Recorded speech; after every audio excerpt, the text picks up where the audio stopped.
Text text স্টাইলটা CSS খুবই গুরুত্বপূর্ণ একটা স্টাইল। আপনার টেক্সটটা আপনি যত সুন্দরভাবে প্রদর্শন করবেন আপনার ওয়েবসাইটটা তত ভালো দেখাবে। ওকে, তো আজকে আমি টেক্সটের কিছু প্রপার্টিজ নিয়ে আলোচনা করব। তো hello everyone, this is Pritam Bhowmik, welcome to my another video and welcome to my channel IT programmer. Today our topic is text style of CSS. Okay, তো চলুন শুরু করা যাক।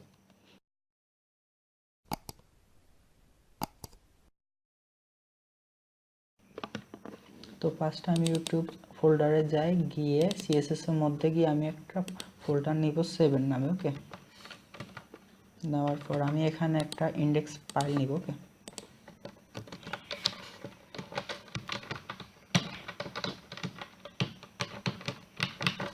Sorry, index.html।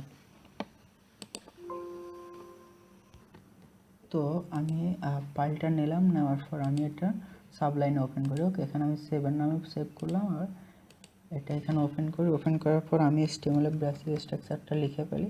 এখানে টাইটেল দিলাম হোম। ওকে, আর এখানে মেটা ক্যারেক্টারটা নিয়ে নিলাম। ওকে, তো আজকে আমি যে কাজটা করে দেখাবো ওটার জন্য আমি কোনো এক্সটার্নাল সিএসএস ফাইল নিতেছি না, আমি ইন্টারনাল সিএসএস করে আজকে দেখাবো। ওকে, তো এই ফার্স্টে আমি একটা ফি ট্যাগ নিই, এখানে আমি লরেম 20 ওয়ার্ড নিই। ওকে, তো আমার দেখেন 20 ওয়ার্ড চলে আসছে। আর আমি একটা H1 ট্যাগ নিই, এটার মধ্যে লিখলাম দিস ইজ প্রীতম ভৌমিক। ওকে, তো প্রীতম ভৌমিক লিখলাম। আর আমি এখানে একটা অ্যাঙ্কর ট্যাগ নিই। ওকে, অ্যাঙ্কর ট্যাগ নিয়ে আমি এখানে হ্যাশ দিয়ে দিলাম আর এখানে লিখলাম লিঙ্ক। তো এখন আমি ইন্টারনাল সিএসএস করবো। ওকে, তো আমি হেডের মধ্যে গিয়ে স্টাইল নিলাম, স্টাইল একটা ট্যাগ নিলাম, এটার মধ্যে ফিটাকে কল করলাম। ওকে, ফিটাকে ধরে আমি বললাম ফ্রন্ট, আমি কালারটা বলি গ্রিন। ওকে, এখন এটা আমি একটু ব্রাউজারে রিলোড করি। ওকে,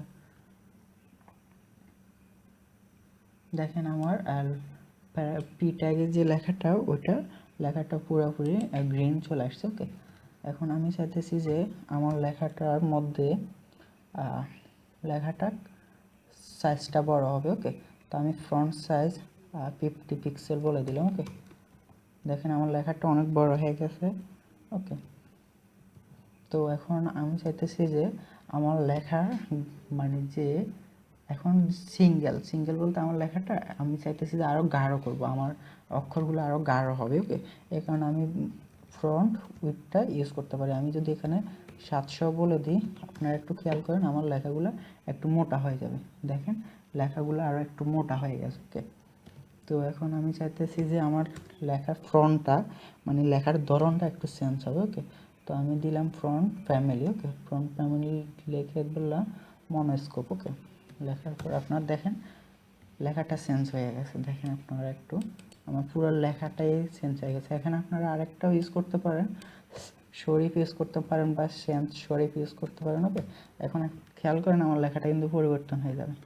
দেখেন আমার লেখাটা কিন্তু ফ্রন্টটা পরিবর্তন হয়ে গেছে, ফ্রন্ট ফ্যামিলি। ওকে, তো আমি চাইতেছি যে আমার লেখাগুলা সবগুলো বড় হাতের হবে। ওকে, তো এই কারণে আমি কি ইউজ করব, তো আমি দিলাম টেক্সট ট্রান্সফর্ম। ওকে, ট্রান্সফর্ম আমি চাইতেছি যে আমার লেখা সবগুলো বড় হয়ে যাবে, তো এই কারণে আমাকে দিতে হবে আপার কেস। ওকে, তো আমি দেওয়ার পর যদি রিলোড দিই আপনি দেখেন আমার লেখা সবগুলো একটু বড় হয়ে যাবে। একটু খেয়াল করেন, দেখেন আমার সবগুলো লেখা কিন্তু বড় হাতের হয়ে গেছে। ওকে, আপার কেস হয়ে গেছে। ওকে, আপনারা ইচ্ছে করলে সবগুলো কিন্তু ছোট হাতেরও দিতে পারবেন। ওকে, আপনি এখানে বলে দিবেন লোয়ার কেস। ওকে, এখন সবগুলো দেখেন ছোট হাতের হয়ে যাবে। দেখেন সবগুলো একেবারে ছোট হাতের হয়ে গেছে। ওকে, তো এখন আমি যদি S1 ট্যাগটাকে কল করি, সরি প্রপার্টিকে ধরে আমি H1টাকে ধরে আমি এখানে বললাম আমি এখানে কি লাইন লেটার স্পেস। ওকে, এখানে আমি 5 পিক্সেল দিলাম। আমি দেওয়ার পর আপনার একটু খেয়াল করেন আমার অক্ষরগুলোর মধ্যে কিন্তু একটা স্পেস সৃষ্টি হয়েছে। ওকে, এখন আমি যদি 10 পিক্সেল দিয়ে দিই, একটু খেয়াল করেন লেখাগুলোর মধ্যে আরও ফাঁক সৃষ্টি হবে। ওকে, এই দেখেন লেখাগুলো কিন্তু আরও ফাঁকা হয়ে গেছে। এখন আপনি চাইতেছেন যে না আপনার ওয়ার্ড লেটার না আপনার ওয়ার্ডটা ফাঁকা হবে। ওকে, তো আপনি জাস্ট এখানে এসে বলে দিতে পারেন ওয়ার্ড। ওকে, সেভ দি। দেখেন আপনার লেখাগুলোর মধ্যে কিন্তু একটু পাকা হয়েছে। আমি একটু যদি বাড়াই দিই পিক্সেলটা, এই দেখেন লেখাগুলো কিন্তু ফাঁকা হয়ে গেছে। এখন আমি যদি 50 পিক্সেল দিই, আপনি একটু খেয়াল করেন আমার এখানে স্পেসটা বেড়ে যাবে দেখেন। ওকে, তো এখন আমি চাইতেছি যে আমার লেখাটা শ্যাডো হবে। ওকে, এই কারণে আপনি দিতে পারেন টেক্সট শ্যাডো 2 পিক্সেল এবং কি আমি কালারটা বলে দিই, যেহেতু আমার কালারটা এখন ব্ল্যাক আছে আমি রেড বলে দিই। ওকে, কারণ ব্ল্যাকের সাথে রেডটা মানায়। ওকে, দেখেন আমার এখানে কিন্তু শ্যাডো হয়ে গেছে লেখাগুলোর মধ্যে, দেখেন একটু আপনারা শ্যাডো। ওকে, তো এখন আমি চাইতেছি যে আমার লেখাটার নিচে আন্ডারলাইন হবে। ওকে, তো আপনি লিখতে পারেন টেক্সট ডেকোরেশন আন্ডারলাইন। ওকে, দেখেন আমার লেখাটার নিচে কিন্তু একটা আন্ডারলাইন চলে আসছে। ওকে, এখন আমি চাইতেছি না আমার আন্ডারলাইন হবে না, আমার লেখাটা উপরে হবে। ওকে, তো আমি যে ওভারলাইন দিলে দেখেন আমার লেখাটা উপরে চলে গেছে ওভারলাইন। ওকে, এখন না আমি চাইতেছি আমার এটা হবে না, আমার লেখাটা মাঝখান বরাবর হবে, লেখাটা মাঝখানে। তো এটার জন্য আপনি দিতে পারেন লাইন থ্রো। ওকে, লাইন থ্রোটা দিলে আপনার লেখাটা মাঝখানে চলে আসছে, দেখেন লেখাটা পুরো কেটে গেছে। ওকে, তো এখন আমি যদি অ্যাঙ্কর ট্যাগটারে ধরে তাহলে এখন হয়তো আমার এখানে একটা লিঙ্ক আপ হয়েছে দেখেন।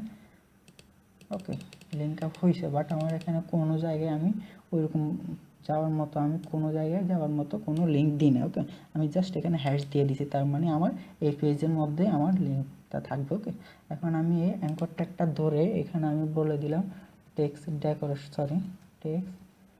ডেকোরেশন নাম।